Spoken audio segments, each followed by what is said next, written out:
মাছ কি রান্না হচ্ছে? পেঁপে দিয়ে, গাজর দিয়ে, এই দুটো একটা বিনস, আলু এইসব দিয়ে, আর এই মাছ মাছ দিয়ে ঝোল। তার মানে এটা হচ্ছে এইটা, আর এইটা হচ্ছে ঝোলের। ঠিক আছে, আর 2-4টে মোরলা মাছ আছে, নিয়ে এসছি, একটু ভাজা দিয়ে দেবো পাতে। আর এইটা হচ্ছে চচ্চড়ি, ঢেঁড়স চচ্চড়ি। আর এইটা হচ্ছে আমার টিফিনের তরকারি, হচ্ছে অল্প করে করছি, কারণ এইটা হচ্ছে আজকে টিফিন খাওয়া হবে। মেয়েরা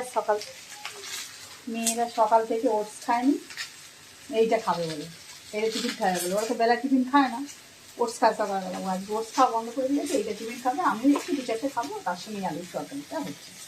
আর ঢেঁড়স চচ্চড়ি, আর এইদিকে হচ্ছে ভাতের চালটা ধুয়ে দিয়েছি। আর চাটনিও ফ্রিজে আছে, কিন্তু বার করি না, আমাদের রোজ রোজ একই চাটনি দেখিয়ে তো কোনো লাভ নেই। যাই বন্ধুরা, আজকের এই মেনু দাদা।